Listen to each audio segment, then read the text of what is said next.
Hello guys, welcome to this video and today we are going to learn about how we can be more efficient।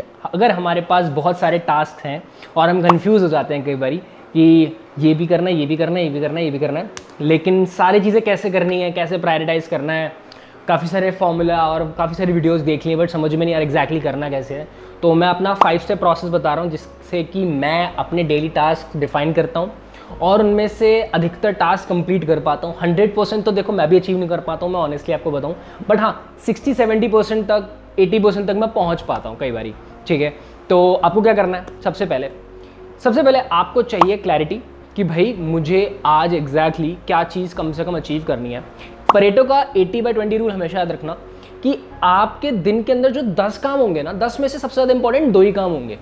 ठीक, बाकी के जो काम होंगे ना 8 काम, वो इतनी शायद इंपॉर्टेंस नहीं रखते होंगे। तो 2 काम उनको माइंड में ज़्यादा रख के लेके चलना। अगर 10 के 10 चीज़ें एक बारी में लेके चलोगे ना कि मुझे ये भी करना है, ये भी करना है, थोड़ा सा मुश्किल हो जाएगा। उसको करना कैसे है वो मैं बताता हूँ। आपको बनानी है टू डू लिस्ट, ये स्टेप नंबर 2 है। पहला है क्लैरिटी, दूसरा है टू डू लिस्ट। आपको टू डू लिस्ट अपनी बनानी है। टू डू लिस्ट कैसे बनाओगे? ठीक है, फॉर एग्जाम्पल मैं कैसे बनाता हूँ, मेरे जितने भी डेली टास्क है, फॉर एग्जांपल मेरे कुछ क्लाइंट्स हैं जिनकी सोशल मीडिया पे पोस्ट होती है तो टू डू लिस्ट में पोस्ट जाता है। ठीक है, मुझे अगर ऑनलाइन कंटेंट बनाना है, उनकी स्क्रिप्ट्स लिखनी है, तो मैं लिखता हूँ कि चलो ठीक है मुझे स्क्रिप्ट्स लिखनी है। उसके अलावा मैं कुछ क्लाइंट्स का फनल्स का काम करता हूँ तो मुझे फनल्स का क्या क्या काम करना है मैं वो लिखता हूँ। उसके अलावा अगर मेरे को सोशल मीडिया पर एंगेज करना है तो क्या करना है उसके लिए मैं ये लिखता हूँ। आगे के लिए मेरे को जो पिचेस करनी है वो करनी है मैं वो लिखता हूँ। और ऐसे करते करते मेरे पास बुक पढ़नी है वो वाला एक काम है, जिम जाना है वो एक काम है, और 1-2 काम और होते हैं। ठीक है, तो जितने भी काम है वो सारे के सारे लिख लिए। ठीक है, आप भी अपने काम ऐसे लिख सकते हो। उसके बाद आपको करना क्या है? आपको करना है उनको डिवाइड इनटू 4 डिफरेंट सेक्शंस। यार अब आपने टास्क इंपॉर्टेंस मैट्रिक्स के बारे में सुना होगा कि जिससे कि आप अपना काम डिवाइड कर सकते हैं 4 डिफरेंट पार्ट्स के अंदर।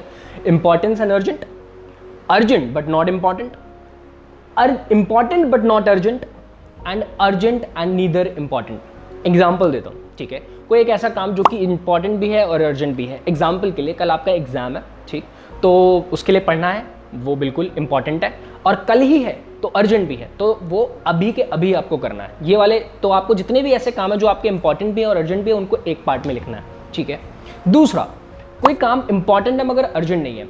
ठीक, फॉर एग्जाम्पल आपका एग्जाम है बट अभी नहीं, आपका एग्जाम है 1 महीने बाद, तो आप उसको क्या कर सकते हो? आप उसको प्लान आउट कर सकते हो। ज़रूरी नहीं है आप उसको आज ही करो, तो आप उसको सेकंड प्रायोरिटी लिस्ट में दे सकते हो।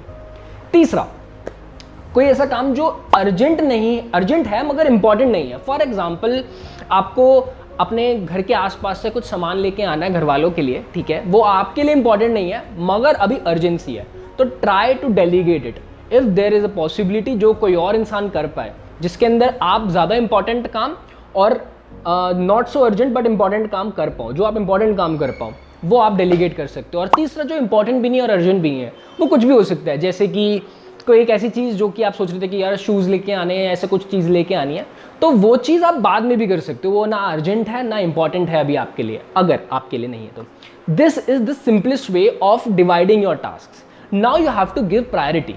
ठीक है, आपको नंबर्स डालने हैं और आपको टाइम अलॉट करना है। फॉर एग्जाम्पल आपने लिखा है कि कल मेरा कोई टेस्ट है, कोई एग्जाम है, ठीक है, तो मैं उसके लिए पढ़ने वाला हूँ, तो आपको उसके अंदर टाइम ड्यूरेशन देना है। जितने भी वजह से आप काम करना है या पढ़ना है, जो भी काम करना है स्टार्ट करते हो। For example my day start from 12 PM। बहुत आलसी सुनाई दे रहा होगा but I sleep at 4 AM and I wake up at 12 PM। तो 12 बजे से मेरा दिन शुरू होता है दोपहर से। ठीक है, तो 12 बजे से लेके 1 बजे तक मैं जो काम करता हूँ, वो मैं काम लिखा हुआ है, मैंने जितने भी काम लिखे हुए हैं, सबसे पहले मैं इनको नंबर देना स्टार्ट करता हूँ कि ओके अगर मुझे पोस्ट का सारा डिसीजन लेना है तो मैं 12 से 1 के बीच में ले लूँगा। ठीक, उसके बाद अगर मुझे कंटेंट बनाना है, वीडियोस बनानी है, उसका स्क्रिप्ट्स लिखने हैं, तो मैं इतने बजे से इतने बजे लिख लूँगा। मैं बहुत ही स्पेसिफाइड तरीके से टाइमिंग्स देता हूँ। अभी तक हम लोग 4 स्टेप्स कर चुके हैं। पहला स्टेप हम कर चुके हैं क्लैरिटी कि भाई आज मेन काम 2-3 मेरे को क्या करने हैं। दूसरा, हमने टू डू लिस्ट बना ली है। तीसरा, हमने उनको डिवाइड कर लिया है। चौथा, हमने उसको टाइम स्लॉट्स दे दिया है कि कितने टाइम से कितने टाइम के बीच में वो करेंगे, ब्रेक्स कब कब लेंगे। और पांचवा ये है कि हम लोगों को वो रिविजिट करते रहना है, रीचेक करते रहना है कि whether I am able to stick with the to do list और नॉट, टाइम से मैं मीट कर पा रहा हूँ कि नहीं कर पा रहा हूँ, और उसके अकॉर्डिंगली अभी मुझे क्या अपडेट्स करने की जरूरत है। That's the simplest way to get the maximum out of your current days, and this is what I have been following, and 60 to 80% is my ratio yours can be even better if you are more like disciplined compared to me. So that's all for today's video. If you want more such kind of content, just do let me know. We'll be making up more such videos. Thank you for watching. Stay blessed. Take care.